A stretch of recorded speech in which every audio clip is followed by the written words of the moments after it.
ओम साई राम, नमस्कार, this is Sai पूजा। तो मैं आज एक ऐसा अनुभव लेके आ रही हूँ। ये अनुभव मुझे भी सुन के उसके जो बच्चा है वो इतना प्यारा है, वो ज़्यादा एज नहीं है और उसके जो भाव है, मैंने 2-3 वर्ड्स उसके सुने और मैंने कहा नहीं, नहीं, मैं अभी इंटरव्यू में तुमसे मुखातिब होती हूँ, मैं इंटरव्यू में तुमसे पूरी बात सुनती हूँ, क्योंकि एक बार भाव निकल जाते तो वो भाव नहीं आते। मैंने उसको रोक दिया। अब मैं जा रही हूँ उस बच्चे का इंटरव्यू लेने। वो कितना सोच रखता है बाबा के लिए, वो क्या सोचता है, वो कितना प्यार करता है। तो चलिए उससे मैं बात करती हूँ। सबसे पहले तो आप नाम बताओ। उज्ज्वल। उज्ज्वल। तो उज्ज्वल, ये जो तो ये उज्ज्वल कहाँ से आप? बेंगलोर से। अच्छा, बैंगलोर से हैं। तो ये पहले बताओ बाबा से कैसे जुड़े?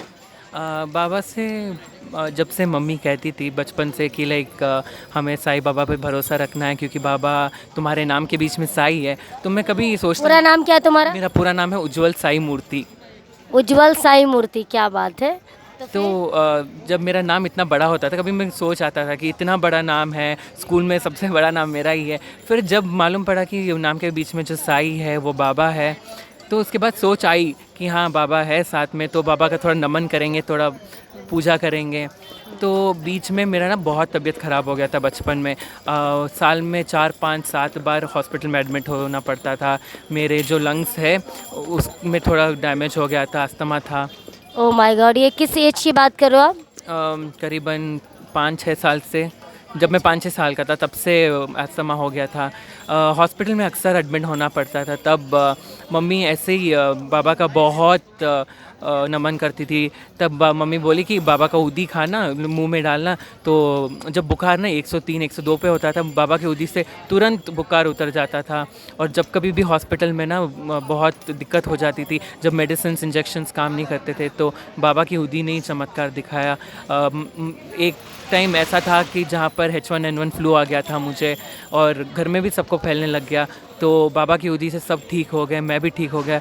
मैं कह सकता हूँ कि मरते दम पे बाबा ने बचाया उदी से। तो वो एक अनुभव है। और उसके बाद आज तुम स्वस्थ हो?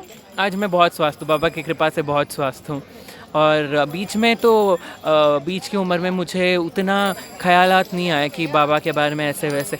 एक दिन नॉर्मल सा गुरुवार था, मम्मी कही कि बाबा के मंदिर होके आओ। तो मैं ऐसे ही गया मंदिर, जाके आया। तो वहाँ से ना एक अलग सा इंट्यूजन जैसी फीलिंग आई कि मंदिर गए तो हर गुरुवार जाएंगे। तो मैंने अभी ऐसा एक सिस्टम रखा है कि मैं 21 रुपये लेके जाता हूँ मंदिर, उसमें 10 रुपये बिस्किट के जाते, 11 हुंडी के ले जाते हैं। तो ऐसा मेरा सिस्टम है। तो उसमें मैं जाता हूँ हर गुरुवार। और जाते जाते थोड़ा मुझे म्यूज़िक में बहुत दिलचस्पी है। तो बाबा की शाम की आरती मुझे बहुत अच्छी लगी। तो मैं बैठ के ऐसे गाते गाते गाते बाबा की आरती सीख ली। तो आरती सीखी, फिर मम्मी के पास सच्चरित्र था तो वो भी पढ़ा। पढ़ा बहुत टाइम लगा, लेकिन 3 महीने के अंदर अंदर ख़त्म हो गया, सच्चरित्र पढ़ लिया। तो मन में ऐसे ही एक ऊर्जा आई कि बाबा से पूछेंगे कि थोड़ी मनोकामनाएं हैं, शिरडी बुला लो।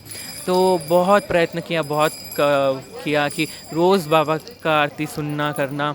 बाद में इतना लाइफ में एक परेशानी जैसा माहौल बन गया था, तो सोते से पहले मैं बाबा की आरती सुनता था, लता मंगेशकर जी का, और अभी भी सुनता हूँ। और एक 3 महीने पहले हम शिरडी आने की कोशिश की है, ढूंढे ढूंढे कोई ट्रेन नहीं मिला। वही सोच रहा था कि तिरुपति जाएं तो वहाँ पे घंटों लाइन में खड़ना पड़ता है, आसानी से जाएंगे। शिरडी आए, दर्शन आसान है, बट ट्रेन नहीं मिलता। तो ये सोच के मैं था, पहली बार कोशिश की, कैंसिल हो गया। फिर बाबा से मैंने मनोकामना ठान ही ली कि आप बुलाओ मुझे, कैसे भी करके बुलाओ, आप क्या आए दर्शन ले ले तो बहुत काफ़ी होगा, एक झलक मिल जाए तो भी बहुत ही काफ़ी है। बाद में ऐसे ही सब सोचने के बाद 1 महीने के बाद रैंडम ऐसे ही बात हो रही थी हमारे घर में। तो मैंने बोला शिरडी चले मम्मी। तो हम ऐसे ही ढूंढे, ट्रेन मिला आने जाने का, तो आज आए हैं। और आने के टाइम पे मैंने 2 चीज़ें बताई मम्मी को, ऐसी बात हो रही थी ट्रेन में बैठे बैठे। पिछली बार जब आए थे शाम में, बाबा ब्लू रंग का पहन के रखे थे। तो मैंने मम्मी को बोला इस बार बाबा ब्लू पहन लेना, शाम की आरती में मेरा मन खुश हो जाएगा। घुसे लाइन में, लेकिन उस टाइम पे बहुत लेट हो गया तो हमको बाहर बिठा दिए थे। तो बाहर से देखे बाबा ब्लू पहने थे, तो जो मैं सोच के आया था, हाँ, मनोकामना पूरी हो गई। और ये करीबन 4 साल पहले आए थे हम शिरडी। तब एक ऐसे ही जो भिक्षा मांगते हैं वो बाबा के अवतार में थे, पूरा दाढ़ी, कफनी, रोब, सब कुछ। तो ऐसे ही मैंने मम्मी को वो भी बोला था ट्रेन में बैठे बैठे कि अगर वो दिख जाएंगे ना तो मेरे को मतलब अच्छा होगा ना अगर वो दिख जाएंगे मतलब तुम ऐसे। जो जो मनोकामना हाँ, सोचे तो पूरा हाँ, होता गया। तो आए उसी दिन जिस दिन बाबा ब्लू पहने थे उसी दिन वो फ़कीर जैसे जो आदमी थे वो थे। तो हम लोग ऐसे ही आ रहे थे, एक बच्चा आया, कार्ड ले लो बाबा का फ़ोटो ले लो। तो हम फ़ोटो लिए, तो 10 रुपये दिए, बच्चा बोल रहा है नहीं 20 रुपये, तो हमारे पीछे पीछे आ रहा था।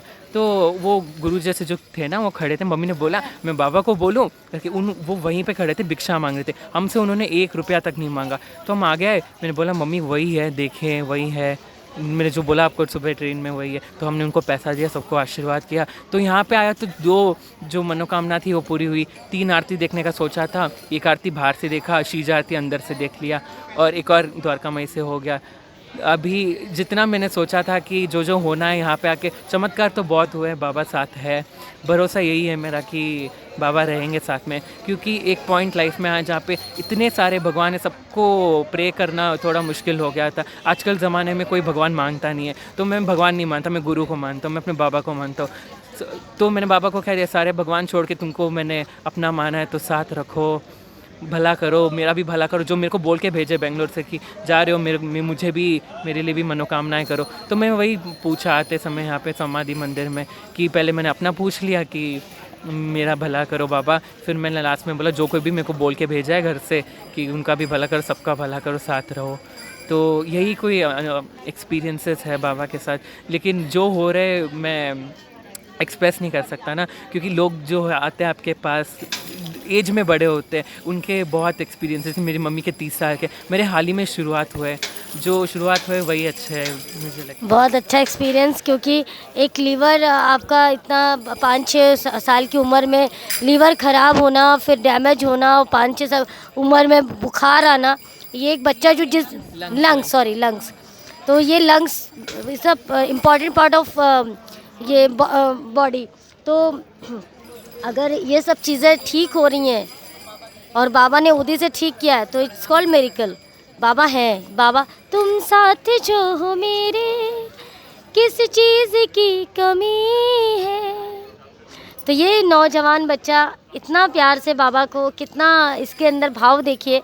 और अगर आप इसके भाव से नहीं सीख पाए तो इसमें किसी का दोष नहीं है, इसमें हमारी सोच का दोष है कि हम बाबा को कैसे सोचते हैं।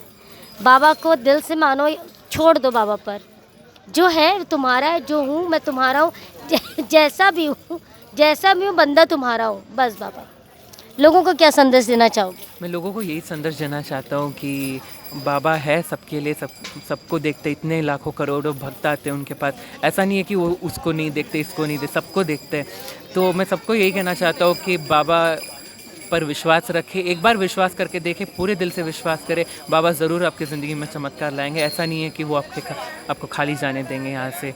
तो वही मेरा संदेश है, खासकर यूथ्स के लिए ना, कि वो भगवान पे भरोसा नहीं करते। वो नया ट्रेंड चल रहा है कि भगवान नहीं है, हम हमसे ही आगे जा सकते हैं। ऐसा कुछ नहीं है। अगर तुम भगवान पे भरोसा नहीं है तो एक बार गुरु पे भरोसा करके देखो, सब ठीक हो जाएगा। ब्लेस यू बेटा। तो बस जिनके पास एक्सपीरियंस है 9918073846 पे बताएं, हमें कमेंट करें कि एक्सपीरियंस कैसा था। ओम साई राम, जय साई राम।